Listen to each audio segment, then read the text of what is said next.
Ce'umsa Itoophiyaan gara dimookiraasiitti taasisaa jirtuuf filannoon marsaa torbaffaa agarsiistuu guddaa ta'uu jiraattonni magaalaa Finfinnee EMN Pilaasitti himaniiru. Filannichi bifa qaqqabeessa ta'een gaggeeffamuun isaan gammachiisuus dubbatan. Uummanni baay'ee galmaa'uudhaan baay'ee kaardii filannoo fudhachuudhaan mootummaa biyyattii kana raggaasisuu keessattis immoo gahee sagalee laachuusaaf fayyadamee mirkaneessuuf kaardii isaa abbaa filatuuf biyyattii kana gara nagaatti gara badhaadhinaatti geessa nagaa keenya nuu fida jedhee mootummaa yaadu filachuudhaaf halkan sa'aatii 11 irraa jalqabee hiriiraa ture. Anis sa'aatii 11tti qaqqabee nama 8-7tu na dursee almost sa'aatii 12 irratti filannoo koo fixee deebi'eera. Shakkiin qaba tureyyuu xiqqoo onlaayiniidhaan kaardii fudhataa turre maaliin kun namni utuu kaardiin fudhatin yeroon kaardii fudhannu sun dhuma laata shakkii jedhu qaba ture. Garuu immoo qabatamaan kaleessa wanni argame uummanni Itoophiyaa mirga isaatti fayyadamu sirna dimookiraasii biyyi shaakalaa jirtu kana immoo qabatamaatti hiikuudhaaf hawaasni dammaqina akkasii qabaachuu isaa argeera.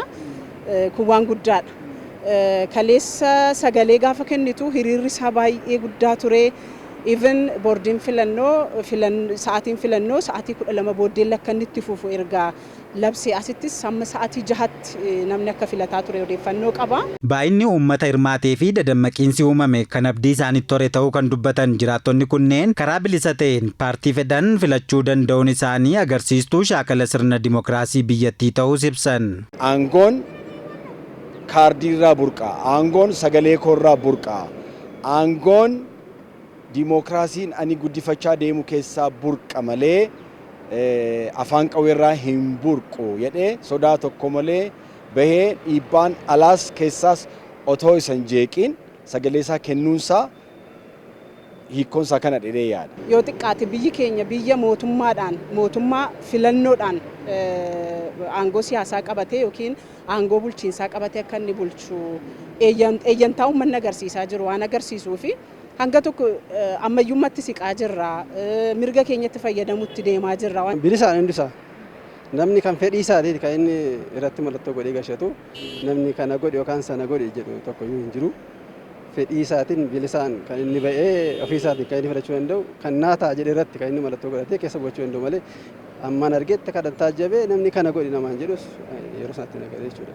Bu'aa filannoo uummataa ifoomu simachuun kan paartilee dorgomtootarraa eegamu ta'uu kan dubbatan jiraattonni magaalaa Finfinnee EMN Pilaasiif yaada isaanii qoodan paartiin mo'atee waggoottan 5 dhufaniif aangoo mootummaa fudhatus jijjiiramoota gaggaarii jiran itti fufsiisuu fi fayyadamummaa hawaasaaf caalmaatti hojjechuu qabaa dhaaman. Biyyattiin kun silaa inni duraan hojjete yeroo deemu inni biraa dhufu sun immoo haqee zeeroo irraa ka'uu barbaada. Inni sun hafee maartiin irra jirus yoo itti fufe waan ka'e irraa cimsee akka itti fufu. Yoo inni mo'amee paartiin biraa yoo dhufe bakkuma paartiin badhaadhinni kun dhaabe irraa maaliif qabeenya uummataati, risoorsii uummataati. Uummatatu biyyatutti dadhabe waan ta'eef achirraa ka'ee gara caalutti tarkaanfachuu qabaa jedheen yaada. Dhimmi nagahaa dhimma ijoo godhee mootummaan amma har'a immoo jedhamee boordiin filannoo ibsu nagaarratti xiyyeeffate akka inni hojjetu waadaa isaas akka raawwatu barbaada. Lammaffaa immoo yoo xiqqaate nagaa biratti immoo misoomni immoo barbaachisaadha. Biyyi gaafa misoomtu nagaa keessatti immoo misoomni jira taanaan badhaadhinni jira taanaan yoo xiqqaate namni addunyaa kanarra jiraatu jiraatee darbuu qaba. Beelahee dheebotee buqqa'ee rakkatee jiraachuun qabu waan ta'eef dhimmoota ilmi namaa mootummaa tokkorraa barbaadanii fi akkasumas immoo yeroo na filadhaatti kana guutuu nan danda'a jedhanii waadaa galaa jiran sana waadaa isaanii akka isaan raawwatanidha.